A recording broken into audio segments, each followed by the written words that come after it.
Welcome, ladies and gentlemen. I'm your girl, Doreen Abanema Abayaa. On this episode of GhanaWeb Special, I have with me a distinguished guest.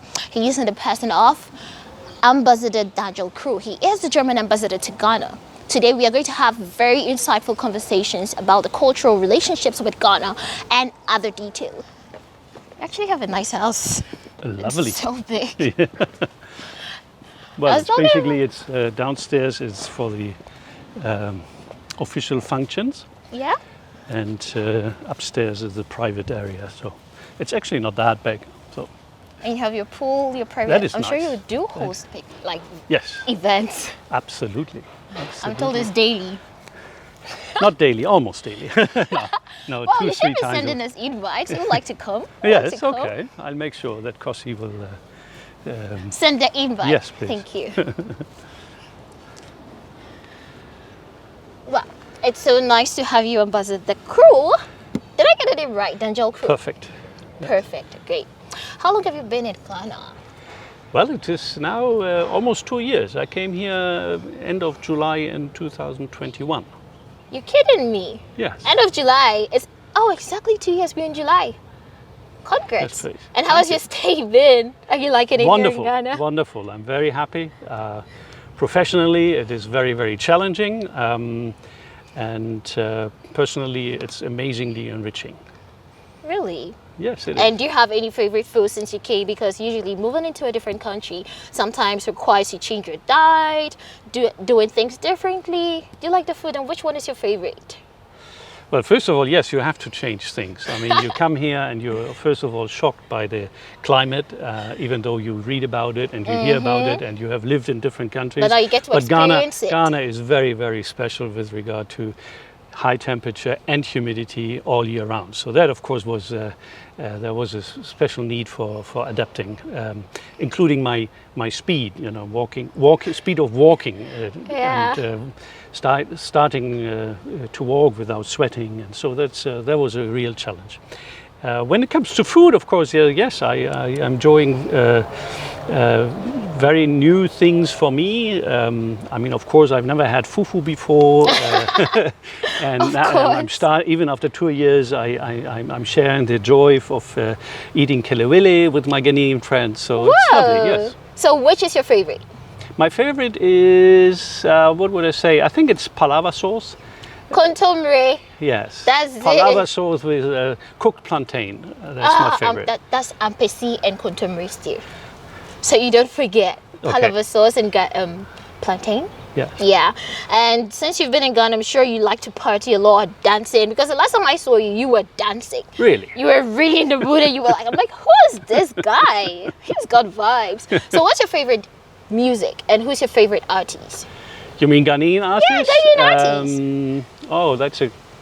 That's a tough question, because there are so many great musicians. I mean, even before coming here, when I was told that I will be posted in Ghana, I put into my CD player I had only 2 CDs with African music, and I put one in there, and we started dancing at the table. And then I looked at the CD, and it was High Life Made in Ghana. Oh. So. I mean, there are some very important high life legends from Ghana who also spent some time in my hometown Hamburg. Among them, Charles Amoa and also Pat Thomas. So these are the old guys. The more recent musicians. I'm a fan of Ochiame Kwame, Rap Dog. Okay. And there are also some amazing female musicians, Viala and from Wa, and Yakoto. She's actually born in Germany, lives now in London, but also started here more to be in Ghana. We are trying to work together. Yeah. And it was also thanks to Ghana that I actually deepened my love to reggae music, and I love very much Black Prophet, not only for his music but also for the lyrics. Yeah. Yes. It looks like you're mentioning a lot of names we aren't so familiar with, because in Ghana now, people are familiar with the names you mentioned. usually people go with King Promise, Shatawale, Stoneboy. You know, Black these are the Sheriff. names. Black Sharif, you know, Black Hole. These are the names that people know. I was actually expecting you to go for that, but you somehow went for the indigenous high life kind of guys, which actually tells me something about you. You know, you're That I'm an old soul. man. Tells you, first of all, that I'm an old man. Yeah, because then most Ghanaians in our generation don't mostly know these guys, which is quite fun. But then now, then to the real questions. How would you describe the the relationship between Ghana and Germany? Relations between Ghana and Germany are very strong and very, very multifaceted. I have served in several countries, but honestly, Ghana is the country where I find the most multifaceted relations between my country and the host country. Yeah. It is just amazing. We have very strong relation on the diplomatic level, on the government to government.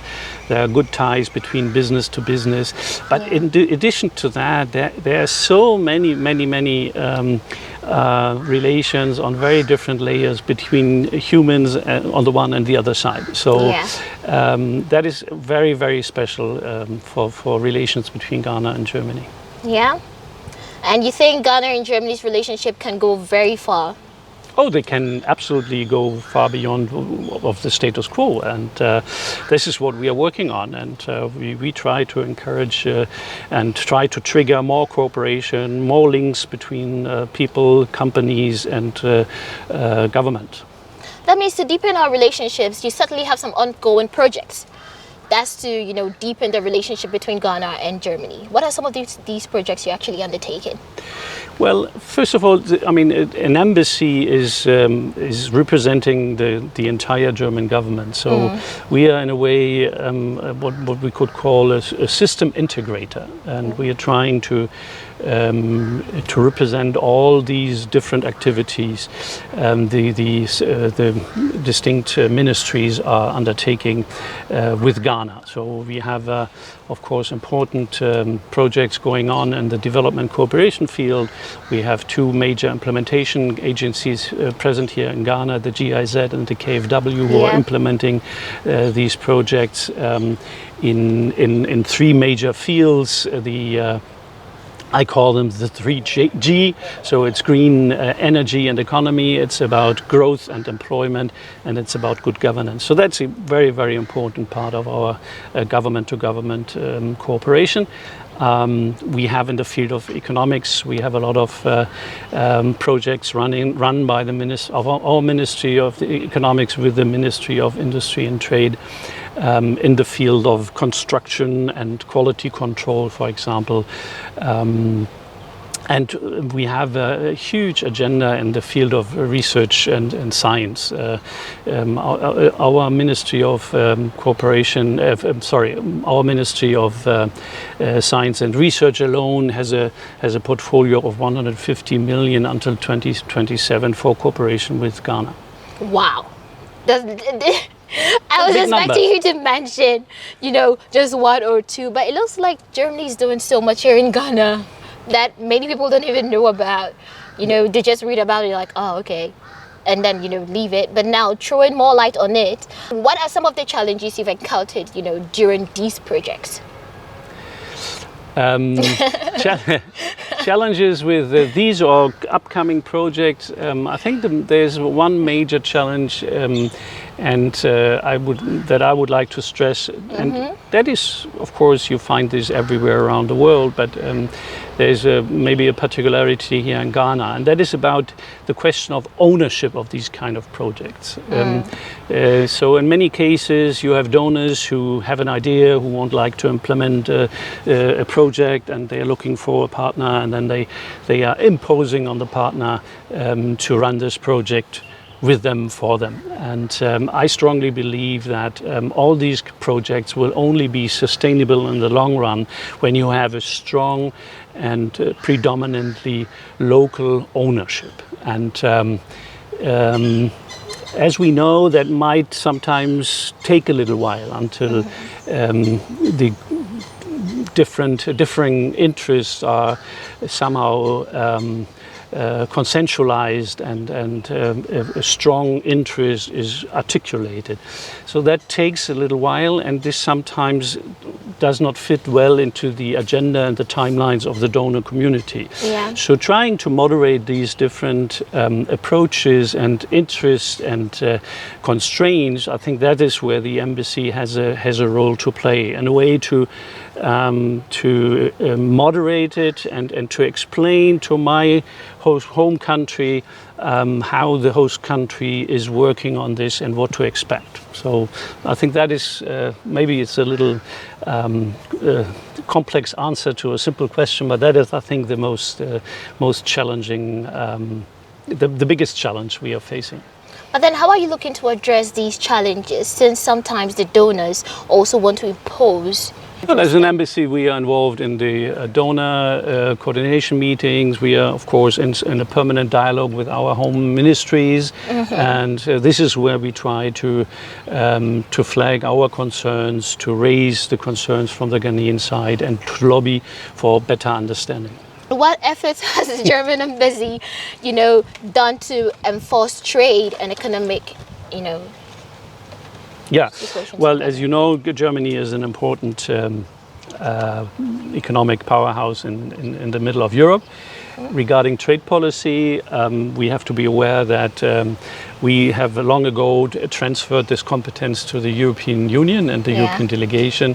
So everything that is related to economic trade treaties and so on, that is run in Brussels. We are here on the ground. We are more focusing on the question of ensuring that our companies, that the companies from Germany have a level playing field with all other competitors. This can be very, very challenging. I mentioned already the question of quality control. So there is a project in the construction sector to make sure that certain products who are sold on the Ghanaian market are really corresponding to the specification mentioned on the package. And so we see this as a very important element in trying to make sure that there's fair competition. And so we are trying to strengthen the institutions, the Ghanaian institutions in the market. And then, of course, if you're looking at trade, the German embassy is also working jointly with a network of German institutions established in Ghana. And when it comes to trade, we are, of course, first of all, talking about the Honorable Delegate of German Commerce and Industry in Ghana and what we call the German Chamber here. And they are, in a way, the ones who are the biggest promoter of bilateral trade. So together with them, we try to encourage German companies to come to Ghana to participate in trade fairs, as recently in the construction sector and the mining sector.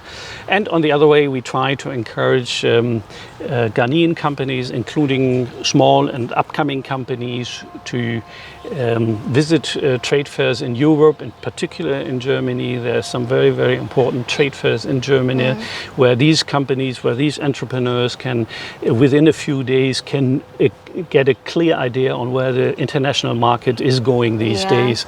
So that is also a very important tool for increasing the bilateral trade. Right. So with all that you've said, how do you see the relationship between Ghana and Germany in future? I think the chances for reaching the next level of our relations are very, very good. Of course, it is very, very challenging time these days for Ghana, but again, Germany, as one of the major creditors, flagged early on that Germany is ready to support Ghana, not only in good times, but also in bad times. And we lived up to our responsibility in this regard.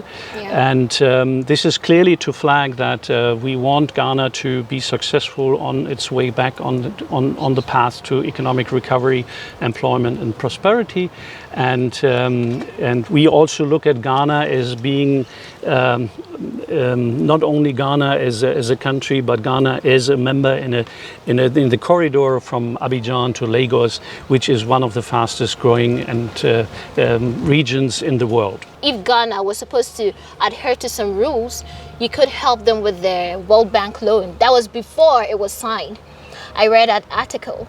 And when I looked at the guidelines, it was more like you saying they should cut down on the number of parliamentarians in parliament.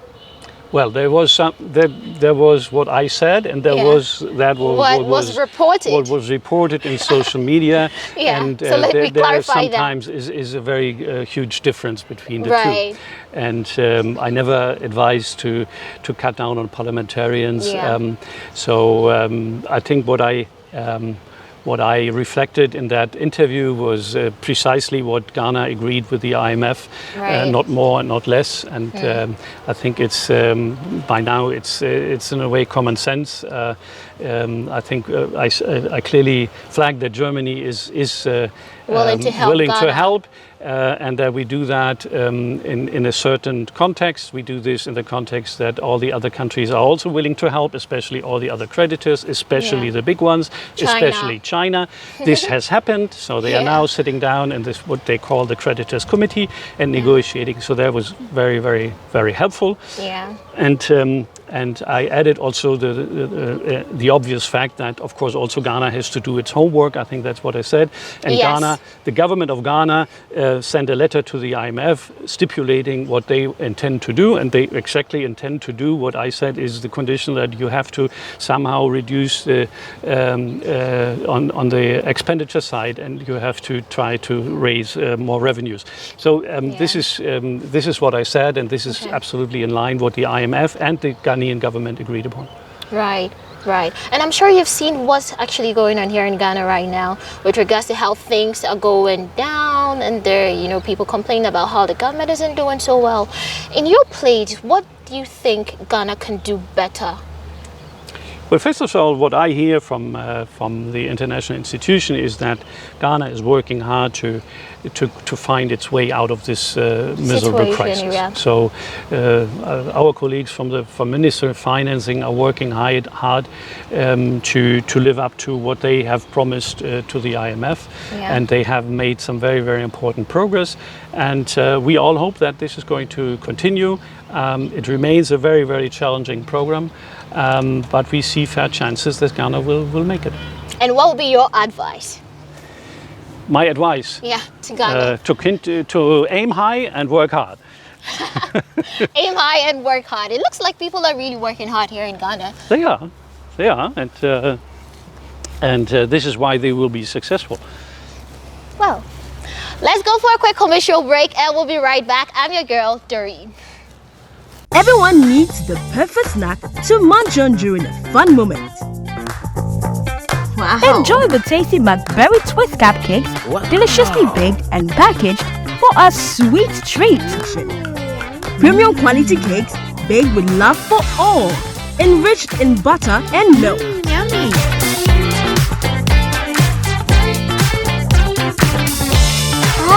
McBerry Twist cupcakes. Simply irresistible. Try one today. This advert is FDA approved.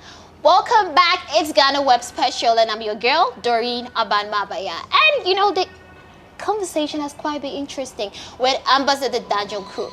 Today, we spoke about so many things, and now we're about to get a bit personal. Ambassador, how should I even address you? Because I'm like, Ambassador Krull, Ambassador Daniel Krull, Ambassador. How should I address you? With Ambassador, I'm fine. Ambassador is fine. I still have to smile when somebody says, "Oh, His Excellency." So His Excellency. No, that sounds still weird to me. And, but people do call you His Excellency. Well, that's very common in Ghana. I'm not asking for it, but I mean, of course, my friends and colleagues call me Daniel. Oh, Daniel. So Daniel is Daniel. Depends on where you are, yes. In my country, it's Daniel. And, Daniel, but not here Danielle. here it's more Danielle. Yeah. Daniel, Yeah. okay, okay. I'm okay. very fine with that. You're very fine with that. I'm actually learning something. But then, how did you get to be on this part? How did you get here to be a diplomat and now stationed here in Ghana? How has that life, been for you? The process. Well, that's a question that points to a fact. Let me start with the funny story I Okay, tell me. experienced I'm here interested. in Ghana. When I came here, I was asked to present my letter of accreditation to the president. So, and that is a protocol routine, and so you are picked up by a car from the foreign ministry, and a very competent, smart, young colleague from the foreign ministry of Ghana accompanied me to the Jubilee House, and on my way, she asked when I entered the Foreign Service, and I said in 1992. And she smiled and said, "Well, why are you smiling?" She said, "I wasn't even born then." So at that point, I realized, oh, I'm getting old. So anyway, I started at that point my career in the Foreign Service, and it took me all around the globe, and finally I ended up in Ghana. I was previously posted in Berlin, and I was hoping to get an ambassador posting in Africa, because I was very excited to learn more about the continent and the culture. And so here I am, and I put Ghana and Senegal on my list, and I'm very happy that I made it to Ghana. So Ghana is your first African country?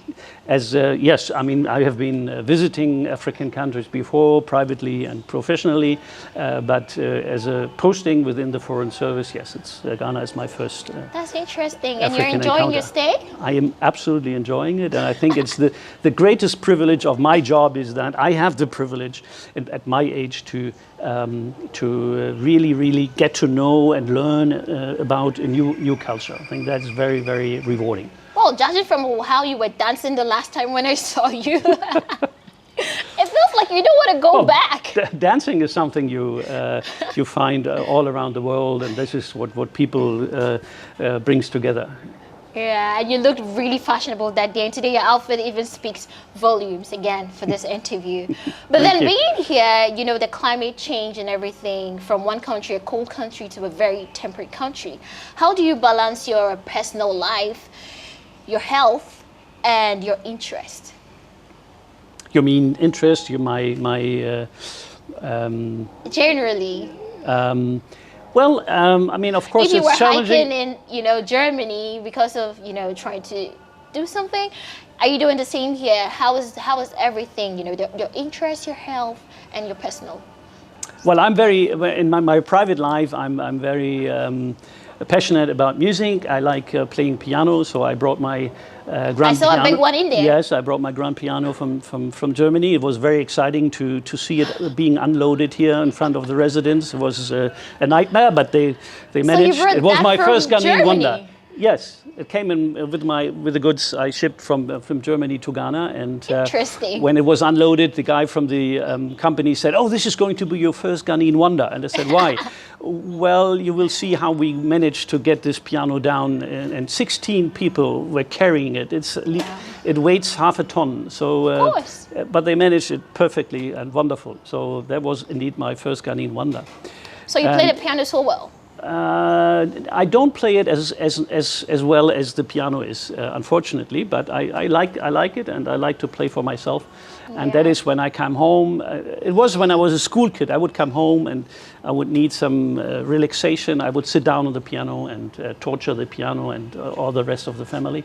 And now I'm here and have the privilege to live in this beautiful house, and this is where I really can rebalance myself in a way. So does that mean you're going to play the piano for us? I'm afraid no, I won't. Right. Then now, still more in your interest in your health, how the balance has been for you. Well, it's about balance, of course. The second important thing is for me it's sports. Especially in my profession, there are long meetings and sitting at the working desk. So it's a lot about sitting all day long. So I really desperately need sports. So I'm happy that I have a chance to do my yoga here, go swimming, and play tennis with international Ghanaian folks at the Accra Lawn Tennis Club. I love that. Yeah. And unfortunately, that's really the downside of Ghana, or at least the traffic in Accra, is that I'm very careful with doing my favorite sport, and that's bicycling. I tried this in the beginning in the daily traffic of Accra, but I was working well for I was you. almost pushed into the sidelines twice, so I decided to refrain. You don't know who you were? Did they know who you were? Probably not. They didn't even. These SUV drivers, they just run you over without even noticing you. And before we realize it's all over international, blogs and websites. Yes. Ambassador for Germany to Ghana dies, God forbid. But yeah, I don't want that headline. Drastic. I don't want that headline. So you stopped biking. Yes. Unfortunately, yes. What's one cultural shock that actually got you flabbergasted when you got to Ghana? The most well,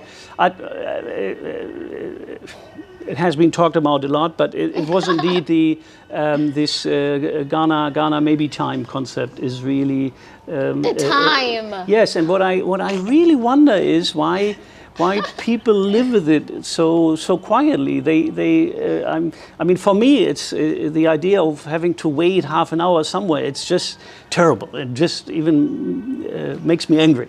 But not so my Ghanaian friends. They can live with that much easier. And but I wonder why. Why would you wait for someone to even you have a fixed appointment, and everybody must be annoyed when you then have to wait 2.5 hours just sitting there. So not doing this anything. is something I have not fully understood. Understood. And is that the only cultural shock for you?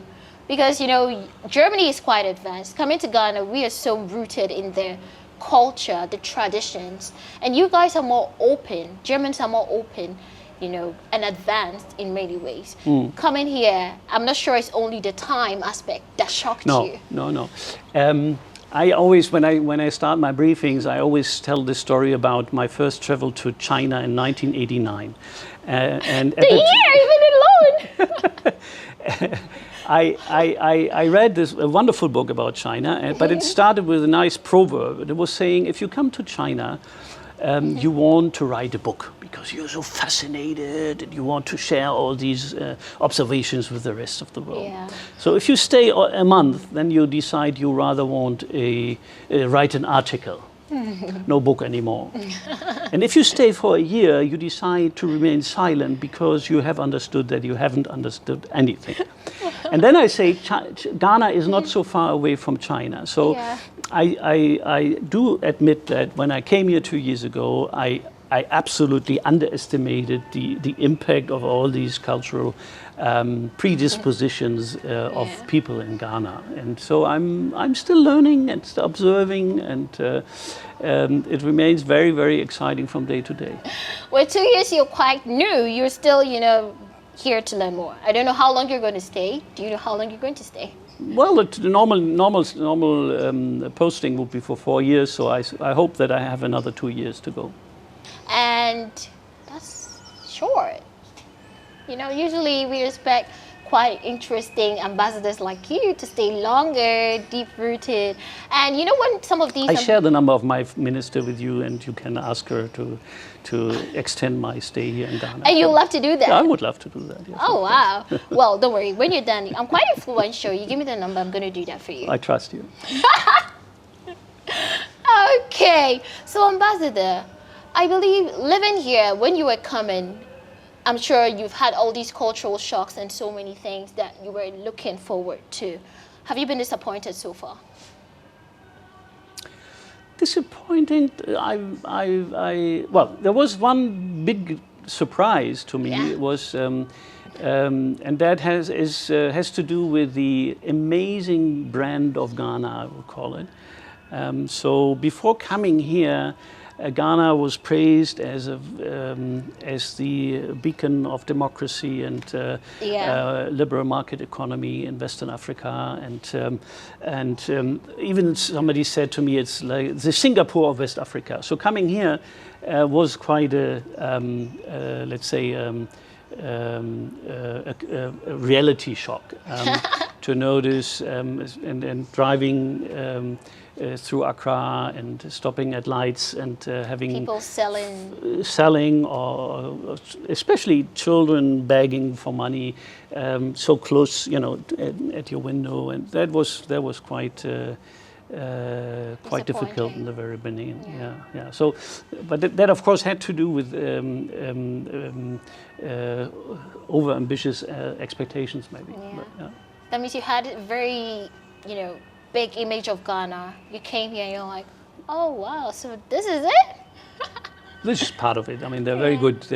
Ghana still is ahead of most of the countries in the region, and we strongly support Ghana on its way to be successful in proving that democracy and market economy is the institutional framework that best serves the people.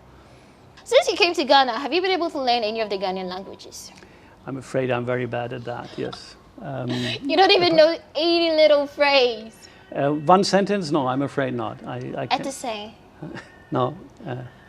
I'm going to be the first person to teach you. Okay. And please write my name in your history book. I will. Or in your diary. All right. What at the saying is how are you? Right? So you respond, yeah. That's it. So at the saying. Yeah. Yeah. Yeah.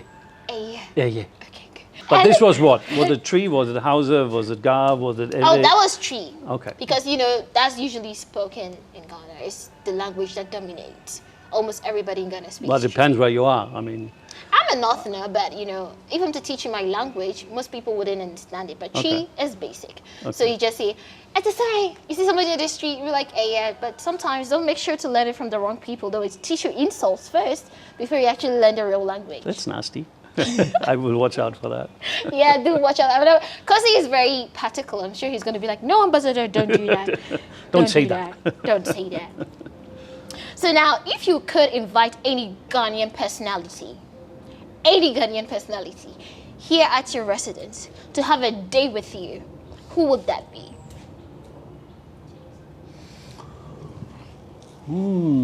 Yeah. That's an exciting question.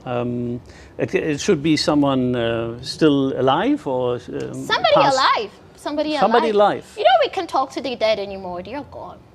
We are So here. we cannot invite the big six for dinner? That would have I would been love amazing, that. I would but be no. so much interested to talk to them and learn from them and how they view what they have achieved and how they view Ghana today and what they would advise to the if Ghanaians. the people weren't dead, you would have actually invited the big six. I think I would have invited the big six. And who among the big six is your favorite? Oh, I don't have a favorite. They're all good to you? No. That's why I wanted to invite them, you know, to learn more about them and to maybe after having dinner with them, I would be able to say who would be my favorite. Yeah? But then if it's someone alive, who would it be? You know, I think I would love to invite former First Lady Ajiman Rawlings and Ursula Owusu and talk with them about women's rights, empowerment in Ghana, and learn from them two different generations, how they perceived their amazing struggle for women's rights and where this future will take Ghana. Yeah, that's quite interesting for you to pick Ajiman Rawlings and Eslo, who is currently in Parliament, and then the former First Lady. That actually strikes the balance, you know. They both bring their thoughts together, and it actually informs you of This is what diplomacy is about, you know, to strike the right balance. Look at that! I scored a point over there. So then we finally come to the end of our interview. Do you have any parting words from when we started, any advice to Ghanaians, to the government, to people out there? I think I would like to conclude with my favorite proverb I learned in Ghana. Hey! Yeah, I hope it's even Ghanaian, I don't know. I pray it is. Let's I listen. want to make it my standard repertoire when sharing a meeting. And that is, more soup does not spoil the soup. No, sorry, more meat does not spoil the soup. I think it's a proverb in Chi. In number brain, same coin. Okay. Man, I'm good with Chi. So more meat doesn't spoil the soup. I think that's my advice to Ghana. Okay, so Ghanaians, over to you. More meat doesn't spoil the soup. But why do you actually choose this proverb? Because it's about getting serious and getting substance. And again, I always encourage young Ghanaians, and they have to build the future of this country, to be ambitious and work hard. And that's reflected, I think, in this proverb. It means thank you so much. Guys, we have come to the end of GhanaWeb Special with me, Doreen, Abanema, Abayaa. And today my guest was Abayaa Daniel Krull. He said it's Daniel, not Daniel. But it depends on where you are. So I choose to go with Daniel Krull. See you same time on the next episode. Don't miss out and have a good day.